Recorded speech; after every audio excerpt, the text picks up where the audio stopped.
তুমি বলো মন ভাঙা মসজিদ ভাঙার সমান।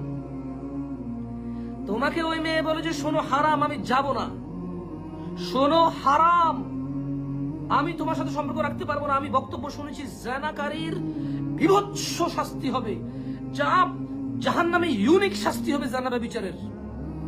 মেয়ে বলল যে আমি শুনেছি জাহান্নামে জেনাকারীর ইউনিক শাস্তি হবে, ওর লজ্জাস্থানের দুর্গন্ধই হবে বাকি অন্যান্য জেনাকারীদের শাস্তি।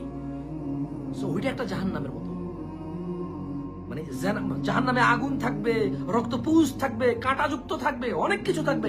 এর মধ্যে আরেকটা শাস্তি থাকবে জাহান্নামীদের জন্য, জেনাকারীদের লজ্জাস্থানের দুর্গন্ধে জাহান্নামীরা টিকবে না। That's one another kind of punishment. So আমি তোমার সাথে সম্পর্ক রাখতে পারবো না। তুমি বলছো যে মন ভাঙা মসজিদ ভাঙা সমান, আমাকে ধোকা দিবা, আমাকে ধোকা দিয়া, মানুষকে ধোকা দিয়ে আল্লাহকে পাবা। তুমি ওই মেয়েকে আল্লাহর নাম বিক্রি করতেছো। তোমার সাথে জানা না করলে সে আল্লাহকে ধোকা দিয়ে দেবে। তোমার সাথে জানা না করলে সে আল্লাহকে ধোকা দিয়ে দেবে। জালেম, এত বড় স্পর্ধা তোর।